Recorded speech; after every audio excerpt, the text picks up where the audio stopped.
Olá, sejam todos bem-vindos para mais um episódio Pílulas de Pesquisa, nessa série que nós realizamos para informar, para instruir como começo a vida de pesquisador, como eu começo a fazer pesquisa. Meu nome é Vanessa Nunes e hoje nós vamos conversar com a professora Isabel Guimarães. A professora Isabel, ela é bem experiente em artigo científico, em metodologia do ensino superior, e vai conversar com a gente, trazendo valiosas dicas para você que já faz artigo científico, ou então para você que nunca fez nenhum. Esse vai ser seu primeiro contato. Bom, eu já peço por gentileza para que se inscreva aqui no canal da Uniesp e também assista os demais vídeos que nós estamos produzindo para os primeiros passos da pesquisa. Nosso segundo episódio é hoje. Falaremos sobre artigo científico, desde a estrutura e também dos erros comuns. Então, eu já vou chamar aqui no nosso estúdio a professora Isabel Guimarães.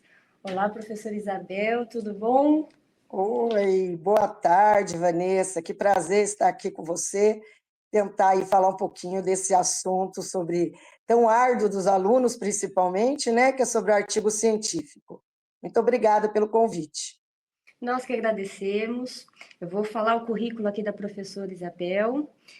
Professora Isabel Guimarães é advogada, professora universitária do Centro Universitário de Suzano, especialista em Direito Empresarial, especialista em Metodologia do Ensino Superior, mestra em Políticas Públicas e, como eu falei anteriormente, bem experiente na produção de artigos, professora da disciplina, então corrige milhões de artigos em todos os semestres. Então, alguém que pode falar de erros comuns, né, e dar dicas, não tem pessoa melhor, a professora Isabel. Então, eu quero até abrir aqui a informalidade de dizer que a professora Isabel é uma querida amiga, nós trabalhamos juntas há muitos anos, é uma pessoa extraordinária, não só na vida profissional, como na vida pessoal também. Quero dizer que é uma alegria imensa conversar com você dentro desses minutos, sabendo que os alunos estarão super bem amparados. Nossa, muito obrigada pelos elogios, mas são elogios de amiga. Mas a recíproca é extremamente verdadeira, né? A professora Vanessa é dedicada, competente em tudo que faz. Eu acho que nos damos bem porque ela é muito organizada.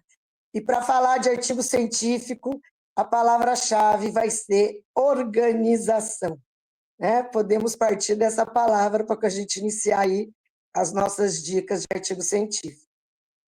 Tenho aqui já a primeira pergunta, né? Eu fui coletando algumas perguntas dos alunos, também incluí algumas informações que entendo que seja bem importante para a gente conversar. Mas a primeira, eu não tenho ideia do que é um artigo científico, então eu pergunto para a professora Isabel, o que é um artigo científico, professora? Então, um artigo, ele é um texto mais conciso, mas ele traz resultados ou de uma investigação ou de um estudo acadêmico. Então, o mais importante, o objetivo principal de um artigo é a publicação, é a divulgação. O artigo não é para ser escrito e guardado, né, aqui no nosso computador. O artigo tem que ser viabilizado a publicidade para outras pessoas. Isso é muito importante, porque, inclusive, é importante para os nossos outros pares, que também vão pesquisar, usar os nossos artigos até, de repente, para eles aprofundarem sobre o tema. Acho que a professora Vanessa sabe o quanto é para nós, né, gratificante quando nós somos citadas em outro artigo científico, né? Usam o nosso artigo que nós escrevemos, por exemplo, um texto, e citam. Então, veja a importante, né, de nós nos transformarmos em fontes. Então, eu acho que o mais importante é isso, é um texto, só que é um texto científico, então ele tem técnica, e dá para aprender a fazer através das técnicas que a gente vai tentar aqui trabalhar um pouquinho. E é importante até mencionar, né, professora, que, na verdade, o artigo ele é o resultado da sua pesquisa. Então, você não começa fazendo a pesquisa pelo artigo, né? Então, muita gente fala assim, professora, eu quero começar a fazer, mas eu não tenho a menor ideia de como começar. Mas, primeiro, a gente tem que ter alguns passos para isso acontecer. Primeiro você tem que ter alguns procedimentos, você tem que fazer a pesquisa, né? Então, quando você for realmente sentar para escrever, você tem que ter propriedade para falar sobre o assunto. Então, por isso que a nossa próxima pergunta para a professora Isabel é: quais são os primeiros passos para começar uma pesquisa? E aproveito e já fazer a segunda pergunta, porque eu acho que ela tem relação. Primeiros passos e como escolher um bom tema, professora? Independente do curso se é direito ou se não é direito, porque nós temos outros cursos aqui na instituição. Independente, como escolher um tema que seja interessante? Como que eu faço aí? Quais são os primeiros passos? O primeiro passo é ler sobre o tema. Então, na realidade, a escolha do tema vem primeiro. Como eu falo aos alunos, é a grande dificuldade, como que eu escolho o tema? Primeiro, escrever tem que ser aprazível. Então, tem que ter um tema que você tenha afinidade. Às vezes, a escolha do tema é até um tema relacionado à sua atividade profissional. O importante é que seja aprazível ler sobre esse tema, porque o primeiro passo da escrita é, pelo menos, definir qual vai ser o tema abrangido, a relevância dele, a importância dele, né? E, para isso, eu tenho que ler, porque, às vezes, lendo, inclusive, uma boa dica é ler resumos de outros artigos científicos. Por quê? Porque eu lendo resumos, eu começo a, pelo menos, a ter noção de uma problematização, o que se espera de um artigo científico. Então, às vezes, o discente chega para mim e diz assim, quero escrever direito civil. Mas não dá para escrever o direito civil, vai ser um tratado. Então, o que no direito civil? Ah, direito da família. Não, é muito amplo ainda. O que dentro do direito da família? Ah, eu quero falar de adoção. Também é amplo. Então, a escolha do tema, ele vai afunilando. A gente vai encontrar uma problemática dentro do processo de adoção, para que a gente possa escrever. Então, depois que eu defino, eu sempre falo, o tema é importante, mas às vezes até no caminho da escrita a gente acaba alterando um pouco ali o que nós pretendíamos escrever, porque talvez você não tenha conhecimento ainda do tema, e quando você começa a ler sobre esses temas, você começa a funilar e até muda um pouco o enfoque do que você inicialmente pensou. Mas precisa querer escrever com prazer. É horrível você ter que trabalhar e ler um tema que não seja sua afinidade, que não te dê prazer na leitura. Então, um dos passos é justamente o passo de ler. Para ler, eu tenho que focar pelo menos o tema. Mesmo que eu não defina especificamente no primeiro momento, mas eu tenho que saber a área que eu vou começar a ler. Eu gosto muito de indicar para os alunos ler outros artigos, outros resumos, para interagir. Às vezes, através de uma publicação, como eu acabei de falar da importância da publicação, é o primeiro passo para eu me aprofundar naquele tema sobre outra ótica. Às vezes eu pego um tema e aprofundo ele sobre outra ótica. Isso é muito importante para a gente estar trabalhando, né? Então, assim, escolher o tema para depois nós escolhermos as fontes necessárias para a gente começar a estudar sobre esse tema. Isso nós vamos separando esse material. Então, a gente não começa escrevendo, a gente começa lendo, né? Pesquisando e olhando o que a gente puder aí dentro das fontes necessárias. Eu sempre gosto de conversar com os alunos e falo assim: olha, delimitar o tema é a mesma coisa se eu quisesse falar sobre um planeta. Não vai dar. Então a gente vai filtrando, né? O continente vai dar? Já é menor que o planeta, mas ainda não dá. Então você parte para um país. Já reduziu, mas ainda é muito extenso. Então você vai ali a um estado, melhorou. Ah, e um município. Nossa, você já está chegando perto. Você basicamente você vai ter que falar do tamanho de um bairro. Então eu brinco com eles e Exatamente. falo assim, olha, se você quiser falar, por exemplo, de direito de família, é muito extenso. Mas se você falar, vai delimitando e fala assim, poxa, eu quero falar sobre guarda, também é extenso. Mas se eu quiser falar de um assunto novo, guarda, por exemplo, de animais de estimação, aí sim você conseguiu chegar num tema que, mesmo assim, você vai observar que você vai ter muito assunto ainda para falar. A questão é, né, não que você não possa falar de assuntos extensos, você pode, só que os artigos científicos têm uma tendência aí, até mesmo pelo padrão das revistas que nós submetemos, no máximo 15 páginas. Tem algumas revistas que até deixam chegar a 20 ou 25, mas são raras, porque na maioria 15 páginas é o limite. E não é que são 15 páginas do assunto, você ainda vai ter resumo, você vai ter ali as referências bibliográficas que tomam bastante espaço. Então, de conteúdo mesmo, de 15 páginas, você acaba trabalhando com 10 páginas. Então, o que eu acho importante a gente salientar é que a escolha do tema tem que ser um tema relevante não só para os nossos, obviamente, sociedade acadêmica, mas para a sociedade um todo. O trabalho científico, por exemplo, de direito, não é para só os estudantes acadêmicos e profissionais do direito lerem. Tem que ser algo que chame a atenção da sociedade. Não pode ser um aluno de outra área, um profissional de outra área, que ele quer ler, por exemplo, sobre a adoção internacional e os problemas do processo dessa adoção. Então, eu acho que é importante trabalharmos com um tema que desperte interesse nas outras pessoas também. Eu acho que isso é fundamental para a escolha do tema.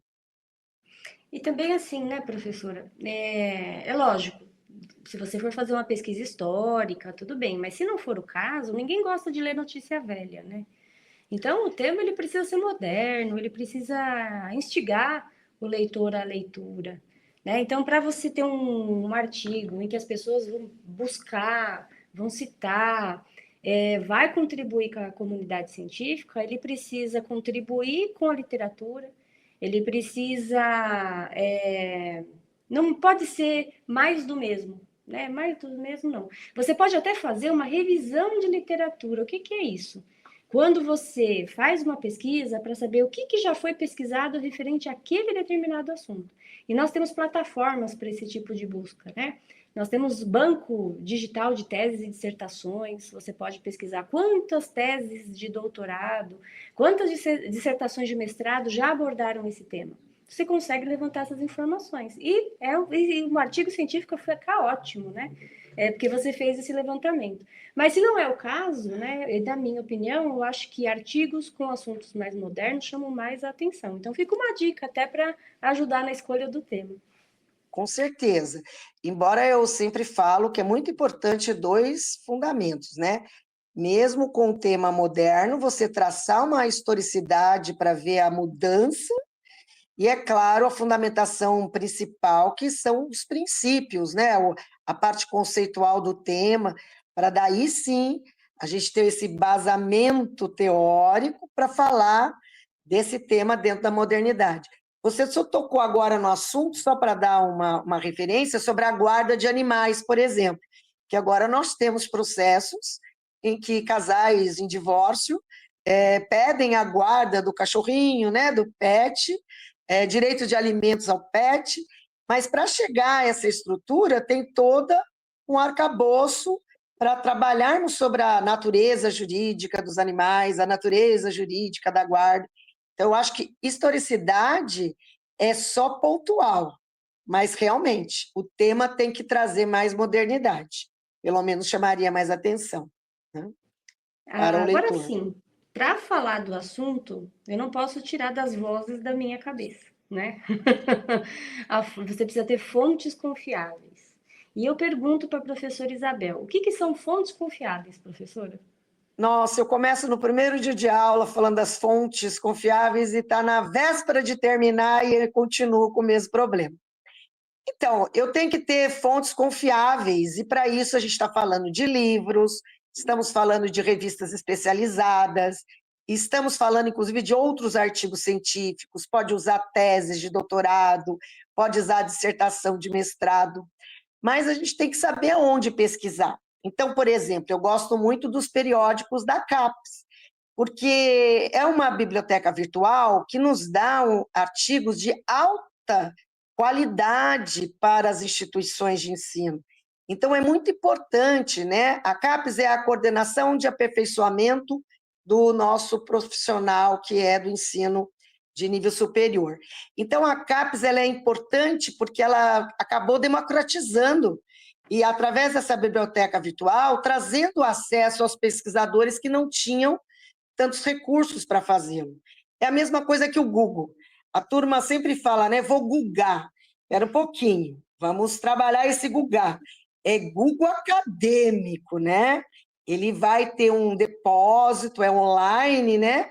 Mas ele vai ter esse depósito que a gente pode pegar de artigos, de tese, de doutrina, de diversas áreas, para diversas formas, que o foco é justamente literário, né?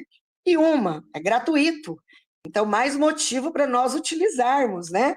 Porque hoje a pesquisa, ela é feita mesmo, né? O pesquisador, na realidade, com raros tipos de metodologia, ele é solitário. É ele que vai ter que escrever, que vai ter que produzir, na solidão, né, do seu notebook ali, do seu texto.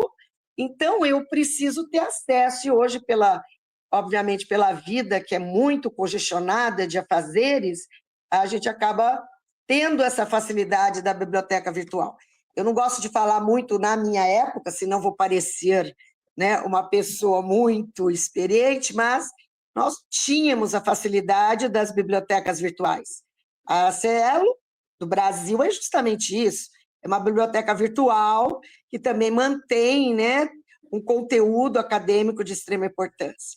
Então, hoje eu posso esse trabalho solitário, em casa, no escritório, onde eu tiver tempo livre, eu posso escrever, eu posso pesquisar através, mas dessas fontes que são confiáveis. Então, a grande dificuldade é essa, né? Eu li não sei aonde, mas espera um pouquinho. Como que leu? Qual é a fonte? É a autoria?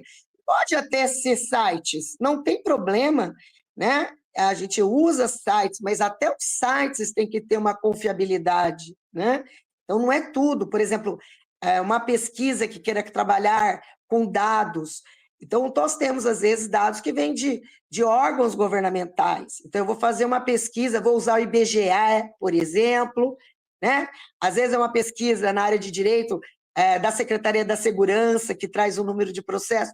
Veja, são sites com dados confiáveis.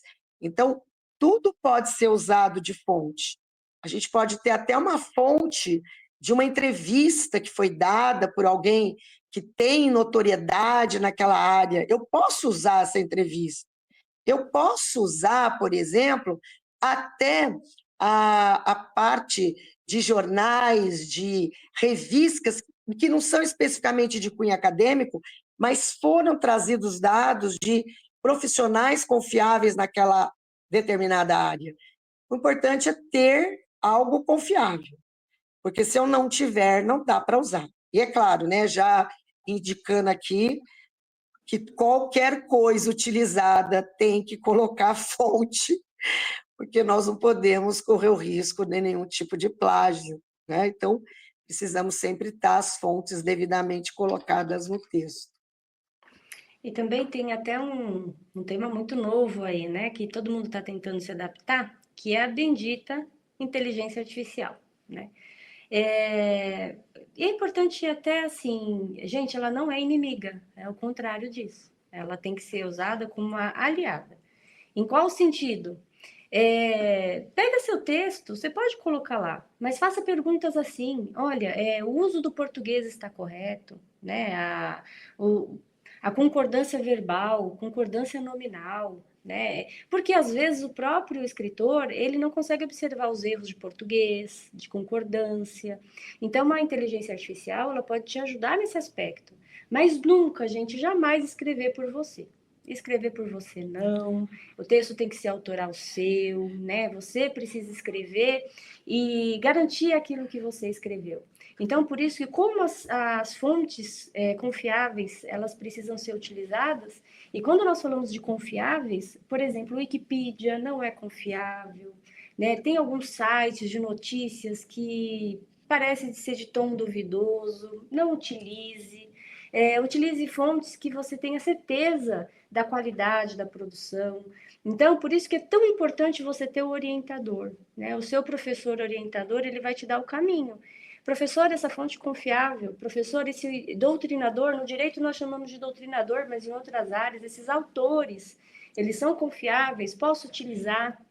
Então, por isso que esse Muito percurso, esse importante. caminho de produção de texto precisa estar aliado aí com o seu orientador.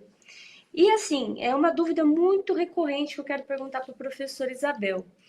Qual que é a diferença e por que que eu preciso utilizar citações diretas e citações indiretas no meu texto, professora? A primeira coisa que eu queria falar que, do mesmo jeito que eu tenho que ter as fontes, o conteúdo, eu tenho que escrever junto com as normas da ABNT, né? A Associação Brasileira de Normas Técnicas. Então, ela vai nos dar as regras da escrita científica. A ABNT foi atualizada agora, ultimamente, em 2023. Então, a primeira coisa, eu sempre falo, abre a ABNT e escreve do lado. Vai escrever com a BNT do lado. Então, as citações estão na BNT, e nós tivemos até modificações significativas. Então, voltando à sua questão, como é que eu sei se a citação é direta, indireta e como fazê-la? Normas da BNT.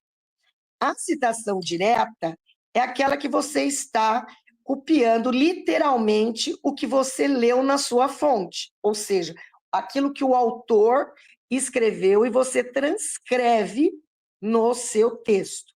A citação direta, ela tem de duas espécies, curta e longa.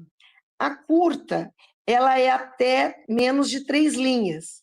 Então, o que que acontece? Você pode colocar no próprio texto, no corpo do texto, e aí você só faz uma referência, entre aspas, porque você vai estar dizendo, aspas duplas, que esse texto não é seu, e você vai colocar o nome do autor, o ano e a página. A citação direta longa, ela era obrigatória para as citações com mais de 3 linhas. A norma atual da BNT apenas faz uma recomendação, mas mesmo assim o texto fica melhor. Por quê? Porque essa citação longa ela vai ter um parágrafo próprio, então ela vai ter um recuo de 4 centímetros, a gente muda a fonte da letra para a fonte 10, então tem que diminuir a fonte da letra, e coloca também autor, ano e página. Depois eu tenho uma citação indireta, a paráfrase. Ela é quando você lê o tema e você escreve, interpreta da origem do texto original com suas palavras. Essa é a minha maior briga dentro de uma sala de orientação de TC. Porque o aluno fala para mim, mas eu escrevi com as minhas palavras, professor. Mas você escreveu com as suas palavras sobre um texto original, um texto de alguém, continua sendo plágio, e ele não entende isso. É claro que não vai como aspas, mas eu tenho obrigação de colocar o nome do autor e o ano.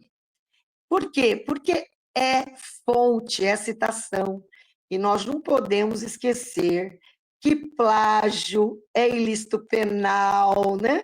Não podemos esquecer, tem tipificação no Código Penal, violação do direito autoral. Eu acho que no primeiro dia de aula eu começo assim, para assustar um pouco, né? Para ver se eles não recordam. Mas a maior parte dos iniciantes, né, que estão escrevendo pela primeira vez, às vezes eles fazem mesmo por falta de conhecimento. Por isso que é importante escrever com as normas da ABNT aberta ao lado, porque qualquer dúvida ela te soluciona, até as formas da citação, mas eu devo fazê-las. Ou seja, texto científico é texto próprio com as citações. Não posso ter um texto só de citações e não posso ter um texto sem citações. O ideal, o mundo perfeito, seria texto próprio, citação, texto próprio, citação. E eu sempre oriento que as melhores citações são as indiretas. É uma escrita mais limpa, você está escrevendo mais, e também o aluno adora, né, o escritor pegar uma citação de uma página. Não, gente, citações longas, mas não de 2 folhas. Vamos pegar citações longas, mas que não vá preencher toda a página, né, do seu artigo científico. Agora, há pouco você orientou que nós temos em torno de 15 laudas. Realmente é muito raro o edital de publicação permitir mais. É um ou outro, uma outra revista que permite ser mais de 15 laudas. Então, se eu pego uma citação de uma página, é isso? Você não escreveu nada. Você está só citando, né, aquela fonte. Então, eu acho que essa é uma das grandes importâncias, saber a escrita científica e ler as normas da ABNT antes do início da escrita, né? Antes do início. Os alunos geralmente não gostam muito da ABNT, mas eu sempre falo assim: será que seria confortável se você tivesse sentado nesse momento numa cadeira em que um pé estivesse, né, uma perninha da cadeira tivesse mais curta que a outra? Acho que não, né? É exatamente isso. A altura, tudo isso é norma da ABNT. Então, se você faz um texto sem observar, é como se você estivesse realmente sentado numa cadeira que ela estivesse, né, torta, prejudica as E tem uma costas. justificativa para tudo isso, né? Norma. Justificativa de você saber a fonte de que você está tirando a matéria nas citações, a limpeza, inclusive, e a organização do seu texto. O texto não pode ser um texto que não tenha espaçamento, né, que seja um espaçamento igual, que tenha a fonte igual da letra. Eu tenho, no início das correções, eu vejo bastante dificuldade, ele está usando um tipo de letra e muda para outra, do nada, né? Sem ter nenhum problema, e não pode, né? A gente tem que ter, pelo menos, como eu falei, a palavra para mim mágica chama organização do texto, e para organizar o texto, as normas da ABNT nos ajudam, né? Ela é primordial. É a tua cadeirinha balançando mesmo, não vai sair um bom texto, né? Nós vamos ter problemas nesse texto, com certeza. E às vezes você acaba lendo um texto, você não entende porque que esse está tão agradável ler, o outro não está bom. E você fala, Às vezes é a poxa, mas o organização. conteúdo até tá legal, mas eu não sei por que esse está mais aprazível de ler. É por conta de formatação, né? Não é à toa que tem espaçamento entre linhas, margem. Tudo isso é pensado, tudo isso é feito para ter uma boa leitura. Então, por isso que essas normas. Não, e também assim, uma vez que eu aprendi como é que faz, eu não vou ter dificuldade nos próximos artigos. O primeiro É, pode ser que você fique um pouco mais travado ali, mas depois que eu aprendi a receita do bolo, só vai sair bolo gostoso. é a dificuldade do primeiro.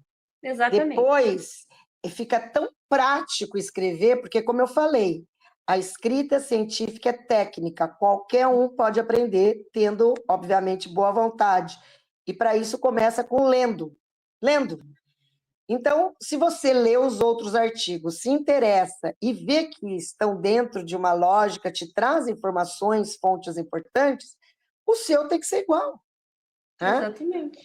Tem que estar a formatação correta, fonte de letra, espaçamento e citações. Né? Tem que ter Por todas as isso citações.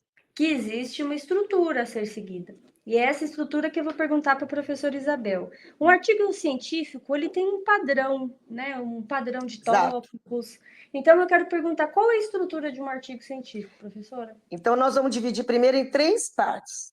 Nós temos a parte que é pré-textual, a parte que é textual, que a gente chama de estrutura textual, e a parte pós-textual. Então, o que é importante primeiro? Primeiro é que nessa parte pré-textual estão, obviamente, o tema, a autoria, e nós já apresentamos o resumo. A palavra diz resumo. Então, é uma síntese do que você vai falar, a problematização, a metodologia que você está usando. São pouquíssimas palavras, é em torno de 250 palavras, é escrito na língua do texto, e depois nós temos as palavras-chave. Essas palavras-chave são também muito importantes na hora de nós estudarmos, porque às vezes pelas palavras-chave nós já identificamos os textos que são afins àquilo que você quer escrever. Então, elas são de suma importância. E esse resumo, em regra, porque podemos ter, por exemplo, alguns editais de publicação de revista que exige, inclusive, que seja em mais de um idioma. Mas, em regra normal, é no idioma do texto e numa língua estrangeira. O resumo e também as palavras-chave. Depois nós temos o elemento textual. Esse a gente divide em introdução, desenvolvimento e as considerações finais. E aí a segunda briga. É um artigo, não é um livro, não é um tratado, não é um resumo. Então, eles pegam o desenvolvimento e fazem 10 subitens, mas escrevem um parágrafo ou 2 por subitem. No artigo científico, o ideal é dividir o desenvolvimento em 3 tópicos apenas. 3 tópicos. Então, nós teríamos essa parte textual da seguinte forma: 1, a introdução, o 2, o 3 e o 4, desenvolvimento, e o 5 já as considerações finais. E não 5.1, 5.2, 5.3132. Não é para ter essas subdivisões. Ademais, como você mesmo adiantou, nós vamos ter de elemento textual praticamente 10 páginas. Então, eu faço um cálculo de 3, no máximo 4 páginas por tópico de desenvolvimento. Então, não pode ser muito. Tem que ser em torno de 3. E, por fim, os elementos que nós trabalhamos, pós-textuais. E aí seria a base, a obrigatória, as referências, né? Tudo que eu coloquei no corpo do desenvolvimento, qualquer fonte tem que aparecer nas referências. E o inverso também. Um bom artigo, pelo menos 8 autores, é o mínimo. Eu não posso escrever com um autor só, eu estaria fazendo um resumo do autor. Aí, o que faz o nosso querido escritor iniciante? Ele coloca uma bibliografia enorme, referências de uns 20 livros. Quando eu vou ler no texto, não tem. Então, o que está no texto tem que estar nas referências, e o que está nas referências foi usado, obviamente, no texto. Então, não pode faltar nenhum lugar, nenhum outro, eles têm que se completar. E nós temos alguns elementos pós-textuais que nós chamamos de facultativos, que é o glossário, né, apêndice e anexo. O glossário ele só é necessário quando eu utilizo algumas palavras que são desconhecidas, ou termos técnicos, ou até termos de outro idioma, e aí eu faço como se fosse um dicionário, seria esse glossário. Mas é claro que ele é totalmente facultativo, né? Só se fosse necessário. O apêndice também é facultativo, ele é da autoria do próprio autor do artigo, então ele coloca algumas informações que não fazem parte do elemento principal do tema, mas pode ajudar. Tabelas, ele pode colocar algo que possa ajudar a entender o tema. E os anexos já não é do autor, é de outra pessoa, mas ele está utilizando. De repente, imagens, né, que ele utiliza de outras pessoas, mas aquela imagem vai ajudar a entender um conceito que foi trabalhado no texto dele. Mas, vejam, o obrigatório são as referências, né? Nenhum artigo pode deixar de ter as referências. Glossário, apêndice e anexo é facultativo, só se for necessário mesmo para o texto. Bom, estamos caminhando aí para o fim, a gente só tem mais algumas perguntas aqui, e uma delas que não tem como a gente pular, né? Que são os erros comuns.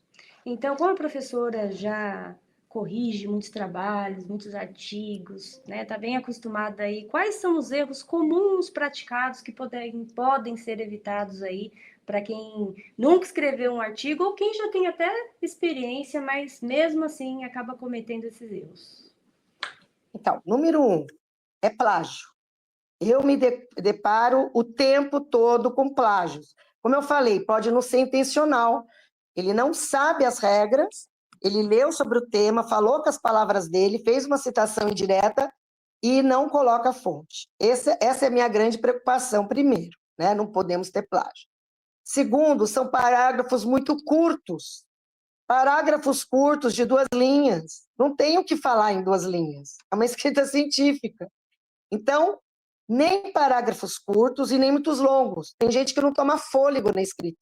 Escreve um parágrafo aí enorme, meia página, sem fôlego. Tem que ter fôlego, né, para a gente fazer a escrita científica. Outro é ter só texto próprio, sem nenhuma fonte, geralmente suspeita que usou a inteligência artificial, tá bom? Porque quem escreve, escreve baseado em alguma coisa. Então, ele vai automaticamente fazendo a sua escrita própria intercalada com as fontes. Esse é um grande problema da inteligência artificial, né? Como você falou há pouco, ela pode ser usada para organizar o nosso pensamento, mas nós estudamos, nós escrevemos, nós pesquisamos e pedimos para ela organizar, né? Corrigir português, concordância verbal. Outra coisa que eu acho de suma importância, que é um erro clássico, que eu acabei de falar, é pouca fonte. Como que um artigo científico é baseado em 2 autores, gente? É impossível. Por exemplo, na área de direito, no mínimo, vai ter base legislativa, lei, vai ter base de decisões judiciais, jurisprudência, vai ter base de outros artigos científicos, de doutrina. Como é que a pessoa coloca 2 autores na fonte? Impossível. Então, assim, essas são as grandes brigas no início. Mas, olha, como eu falei no início, é técnico, aprende, começa tendo correções, e lá no final a gente vê que o produto saiu e que o iniciante se tornou um autor de um artigo, inclusive para publicação. Então, eu fico tão orgulhosa quando um aluno publica o texto dele, né? Você veja, ele não só cumpriu a missão, mas ainda está contribuindo para a sociedade acadêmica. Isso é de suma importância, né? Então, erros vão acontecer, e eles são sempre os mesmos, tá? Em qualquer área, pode ser nas outras áreas, né? Administração, até nas áreas médicas vão ter, né? É que geralmente outras áreas, principalmente áreas médicas, eles costumam fazer muita pesquisa de campo, né? Eles usam muita pesquisa de campo relacionada, às vezes, a formulários, né? Então, investigativa. E aí eu já saliento, tá, turma? Quando temos uma pesquisa de campo, antes de iniciarmos, nós vamos ter que submeter, toda vez que envolve, né, o ser humano, submeter ao comitê de ética para ele avaliar e fazer autorização antes de eu iniciar essa pesquisa de campo. É que na área do direito é o mais raro. Geralmente, na área do direito, nós fazemos uma revisão bibliográfica, né? Uma pesquisa qualitativa, né? Então, usamos outro tipo de metodologia. Mas não podemos esquecer que também temos as demais áreas, inclusive a pesquisa de campo, né? Muitos trabalham com isso. E até como uma forma de aviso aqui também, né? Nos próximos episódios, nós vamos detalhar mais sobre os tipos de pesquisa, né? O que é uma pesquisa de campo, o que é uma pesquisa qualitativa, quantitativa. Então, fiquem tranquilos. Ah, eu fiquei com dúvida nesse quesito. Nós teremos episódios também referente a isso. Até uma questão aqui sobre erros comuns que eu gostaria de mencionar. Depois que nós lemos bastante, nós dominamos o assunto, é hora de escrever. E aí você fica um pouco ansioso para começar a colocar no papel tudo que você leu. Então você já quer começar falando sobre o assunto e não dá.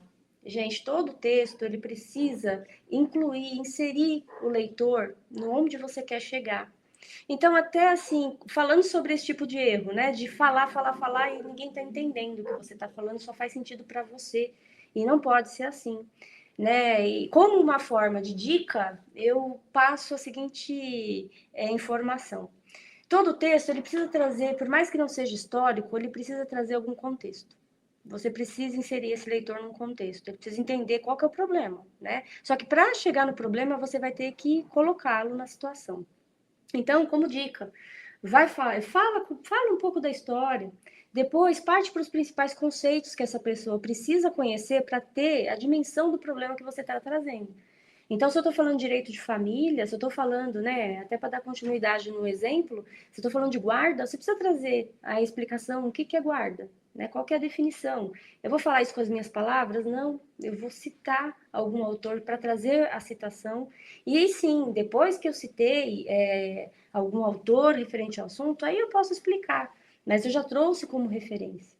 Depois que eu já falei da história, já falei dos principais conceitos, tem princípios da sua área para poder utilizar aqui, então você inclui. Só depois que você vai trazer o problema. Então, como uma forma até de ajudar nessa organização aí dos pensamentos, né? Separe textos em pastas diferentes mesmo. Esse daqui eu vou utilizar na introdução, esse eu vou utilizar na parte histórica, né? Esse daqui eu vou utilizar nos conceitos, esses eu vou utilizar nos problemas. Geralmente, quando eu vou trabalhar com um problema em si, eu uso textos mais publicados mais recentes. Então, por exemplo, um artigo científico, que é muito mais rápido publicar um artigo numa revista do que uma publicação de um livro. Então, geralmente, parte do livro, essa bibliografia mais robusta, eu acabo utilizando mais na história, na conceituação. Quando eu quero trazer o problema, né, modernizar, aí eu acabo utilizando publicações mais recentes, até como uma forma de dica, né, para ajudar. Então, falando de dica, eu quero perguntar para a professora Isabel. Professora, dicas para iniciantes. Quero começar a escrever. Quais dicas a professora pode trazer para nós? Antes de falar as dicas, eu só vou completar, que também seria uma dica. Nesse quesito do desenvolvimento, por isso que eu falo de fazer 3 tópicos no desenvolvimento. Na realidade, o primeiro e o segundo tópico não é o tema principal. É no último tópico que você vai trazer o objeto. É mais ou menos o que você falou. A historicidade, o conceito fica no primeiro tópico, depois você vem com os princípios, com todo o basamento, para daí sim, no último tópico do desenvolvimento, abordar justamente, né, o tema que você é objeto da sua pesquisa. Então, a primeira dica é essa, a gente tem que fazer um embasamento, né, teórico para a gente estar trabalhando. Mas eu acho que entre as dicas importantes, né, nós vamos estar trabalhando começa pela escolha, obviamente, do tema como nós iniciamos, né? O tema tem que estar definido qual é a pesquisa que vocês vão fazer. Depois vocês vão trabalhar com a metodologia que vocês vão utilizar. Já vai a dica aí que a professora Vanessa falou, as nossas pílulas aqui, está precisando de uma pílula, só trabalhar metodologias, talvez seja um tema bem importante. E depois que eu fiz isso, escolhi o tema, a forma da pesquisa, a metodologia, pessoal, organização, eu tenho que fazer um cronograma. Não adianta não fazer o cronograma. Ele não está lá só para dizer que fez. Ele vai trazer o passo a passo. Olha, de tanto a tanto eu vou ler sobre a matéria e separar as citações que eu acho que eu vou utilizar no meu texto. Agora eu vou começar a escrever meu texto. Eu não escrevo pela introdução, gente. A introdução e as considerações finais é o último tópico depois que você desenvolveu toda a pesquisa. Eu vejo que o aluno começa querendo introduzir, e não é isso. Porque, dependendo do que aconteceu na sua pesquisa no desenvolvimento, muda o que você vai abordar na introdução, e é óbvio, você vai ter um resultado diferente, que são as considerações finais. Então, eu começo pelo aquele desenvolvimento que eu falei para vocês, o primeiro tópico do desenvolvimento, que vai ser justamente a historicidade, a conceituação, que eu falo para o aluno assim, a palavra mágica, você vai contextualizar o seu tema.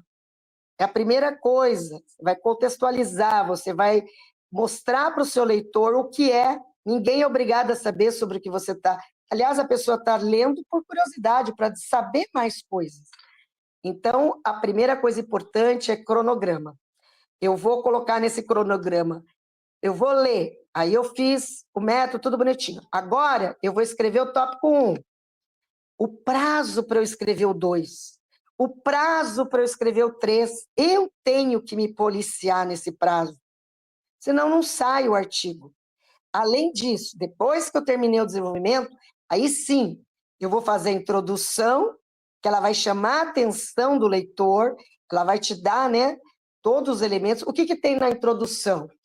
O tema, por que você escolheu o tema, a justificativa do tema, os objetivos gerais, objetivo específico, metodologia, a estrutura do seu artigo científico. E isso eu só vou saber no desempenhar de todo o desenvolvimento. E, por fim, aí eu vou fazer as considerações finais. Muitos chamam de conclusão, não tem problema. E as considerações finais. Então, como é que você começa? Eu já tive discente que fazia um tópico e pulou para as considerações finais sem terminar os tópicos. Como? Impossível.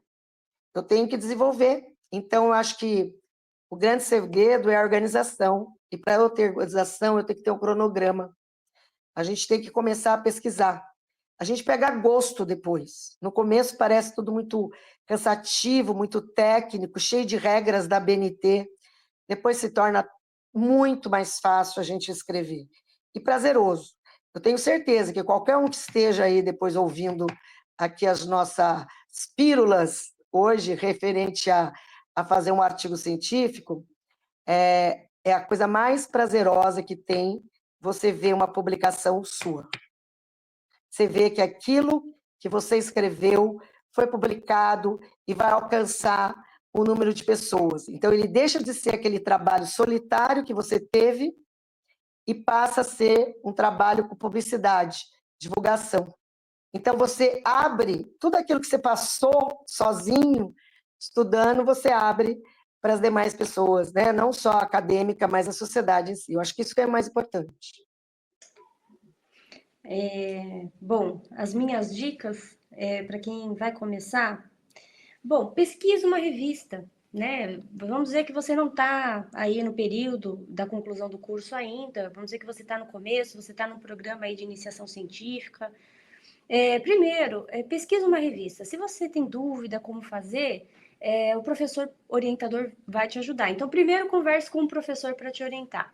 Depois, procure uma revista. Aqui no Grupo Unesp, nós temos diversas revistas e muitas bem qualificadas. Por exemplo, a revista Interfaces da Unidade Suzano, ela é B1. Né? Nós também faremos aqui uma pílula de pesquisa falando sobre a classificação de revistas, inclusive. Mas só para ter uma ideia, qual o impacto que essa revista tem de leitores, né, de publicidade.